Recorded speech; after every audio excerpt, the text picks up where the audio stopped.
Screen మీద కనిపిస్తున్న ఈ షాకింగ్ విజువల్స్ ఒకసారి చూడండి.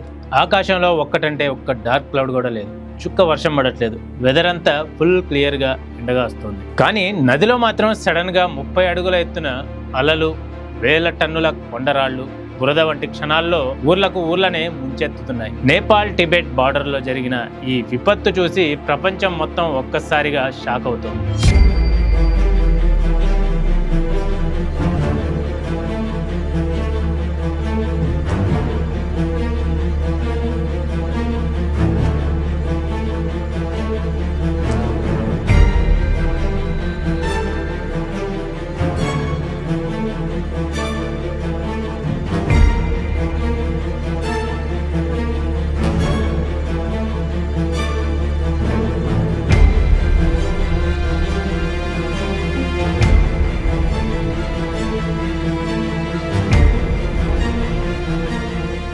అసలు వర్షమే పడినప్పుడు ఈ లెవెల్ డిజాస్టర్ ఎలా సాధ్యం? ఆకాశం నుంచి రాని ఇంత వాటర్ సడన్ గా హిమాలయాల మధ్యలో ఎక్కడి నుండి పుట్టుకొస్తుంది? దీని వెనక ఉన్న ఒక భయంకరమైన సైంటిఫిక్ ఫినామినా పేరే గ్లోఫ్, అంటే గ్లోసియల్ లేక్ అవుట్బర్న్ ఫ్లడ్. శాస్త్రవేత్తలు వీటిని హిమాలయాల్లో దాగున్న టైం బాంబులు అని ఎందుకంటారో ఈ వీడియోలో పక్కాగా డీకోడ్ చేద్దాం. చివరి దాకా అస్సలు మిస్ అవ్వకుండా చూడండి. ఈ మిస్టరీ క్లియర్గా అర్థం అవ్వాలంటే ముందుగా మనం హిమాలయాస్ బేసిక్ జాగ్రఫీని తెలుసుకోవాలి. హిమాలయాల్లో వేల ఏళ్లుగా పేరుకుపోయిన భారీ మంచు కొండలు ఉంటాయి. వీటినే మనం గ్లేసియర్స్ అంటాం. ఇవి ఒక రకంగా నదుల్లాగే చాలా స్లోగా మూవ్ అవుతుంటాయి. అయితే ప్రస్తుతం గ్లోబల్ వార్మింగ్ అలాగే టెంపరేచర్స్ పెరగడం వల్ల ఈ గ్లేసియర్స్ చాలా స్లోగా మైల్డ్ అవుతున్నాయి. అలా కరిగిన నీరంతా కొండల మధ్య ఉన్న లోయల్లోకి వచ్చి ఆగిపోయి పెద్ద పెద్ద న్యాచురల్ సరస్సులుగా మారుతున్నాయి. వీటినే గ్లేసియల్ లేక్స్ అంటారు. ఇక్కడ మీరు ఒక విషయం గమనించాలి. మనం ఊర్లలో ఉండే చెరువులకు గట్లు లేదా నాగార్జున సాగర్ లాంటి డ్యాములకి కాంక్రీట్తో కట్టిన స్ట్రాంగ్ బౌండరీస్ ఉంటాయి. కానీ ఈ గ్లేసియల్ లేక్స్ చుట్టూ ఉండే గోడలు లూజ్ ర్యాక్స్, మంచు ముక్కలు, వదులైన మట్టితో మాత్రమే ఏర్పడతాయి. దీన్నే జియాలజీలో మెరైన్ డ్యామ్స్ అంటారు. సింపుల్గా చెప్పాలంటే ఒక పల్చటి ప్లాస్టిక్ కవర్లో టన్నుల కొద్ది నీళ్లు నింపి గాల్లో వేలాడదీస్తే ఎంత రిస్కో ఈ లేక్స్ కూడా హిమాలయాల కొండలపైన అంతే డేంజరస్గా నిలబడి ఉంటాయి. ఇప్పుడు అసలైన ట్విస్ట్ ఏంటంటే ఇక్కడ ప్రశాంతంగా ఉన్న గ్లేసియస్ లేక్ ఒక్కసారిగా విలయతాండవం ఎలా చేస్తుంది? దీనికి మెయిన్ రీజన్ మంచు గడ్డలు.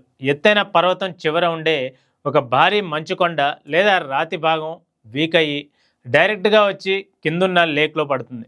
ఫర్ ఎగ్జాంపుల్, ఒక నిండిన బకెట్ నీళ్లలో పెద్ద రాయి వేస్తే నీళ్లు ఎలా బయటకు చిమ్ముతాయో వేల టన్నుల మంచు పడగానే ఆ సరస్సులో భారీ సునామీ వేవ్స్ లేస్తాయి.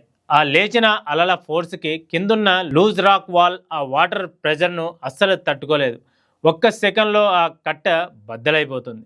డ్యామ్ పగలగానే బయటకు వచ్చేది కేవలం నీరు మాత్రమే కాదు, ఆ స్పీడ్కి దారిలో ఉన్న కొండ చర్యలు, పెద్ద పెద్ద బండరాళ్ళు, చెట్లు అంతా కలిసి ఒక చిక్కటి డ్రెబిస్ మిశ్రమంలా తయారైపోతుంది. దీని డెన్సిటీ సాధారణ నీటి కంటే 3 రెట్లు ఎక్కువగా ఉండడం వల్ల దారిలో కాంక్రీట్ బ్రిడ్జ్ ఉన్నా లేదా బిల్డింగ్స్ ఉన్నా సరే పేపర్ ముక్కల్లా కొట్టుకుపోవాల్సిందే. నేపాల్లో జరిగింది సరిగ్గా ఇదే ప్రాసెస్. ఎగువన టిబెట్ నేపాల్ బార్డర్లోని గ్లేసియర్ రీజియన్లో ఒక పెద్ద ఎత్తున మంచు పడి నదీ ప్రవాహాన్ని కాసేపాపి ఆ తర్వాత అపారమైన ప్రెజర్తో బ్లాస్ట్ అయింది. క్షణాల్లో లోతట్టు గ్రామాలు, హైడ్రో పవర్ ప్రాజెక్టులు, హైవేలు బురద కింద సమాధైపోయాయి. కానీ ఇక్కడ మనం భయపడాల్సిన అసలు నిజం ఏంటంటే ఇది కేవలం నేపాల్ సమస్య మాత్రమే కాదు గాయస్. సైంటిఫిక్ రిపోర్ట్ ప్రకారం మొత్తం హిందూకుష్ హిమాలయన్ రీజియన్లో దాదాపు 25,000 కంటే ఎక్కువ గ్లేసియస్ లేక్స్ ఉన్నాయి. అందులో వందల సంఖ్యలో ఉన్న సరస్సులు ఎప్పుడైనా బ్లాస్ట్ అయ్యే హై రిస్క్ జోన్లో ఉన్నాయి.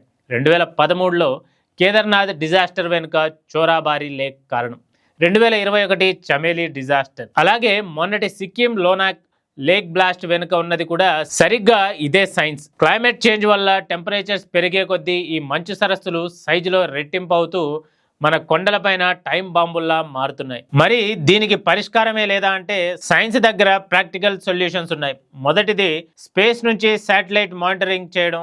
రెండోది ఆ లేక్స్లో వాటర్ పెరగకుండా ముందే సైఫన్ పైపుల ద్వారా నీటిని కిందకు పంపించే ఆర్టిఫిషియల్ డ్రైనేజ్ సిస్టమ్ను ఏర్పాటు చేయడం. అలాగే మూడోది లోయల్లో ఉండే ప్రజలను అలర్ట్ చేసే ఎర్లీ వార్నింగ్ సైరన్స్ పెట్టడం. కానీ అన్నిటికంటే ముఖ్యమైనది గ్లోబల్ వార్మింగ్ను కంట్రోల్ చేయడు. పర్వతాలు మనకు నీటినిచ్చే జీవనాధారాలు, కానీ నేచర్ను డిస్టర్బ్ చేస్తే అవి ఇలాంటి పెను విపత్తులుగా మారిపోతాయి.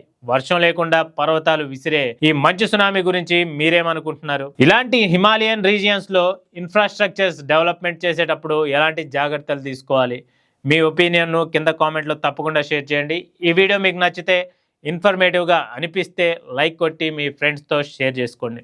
అలాగే 3TV ఛానల్ను సబ్స్క్రైబ్ చేసుకోవడం మర్చిపోకండి. ఇది వాళ్ళ special story. This is Riyaz signing off.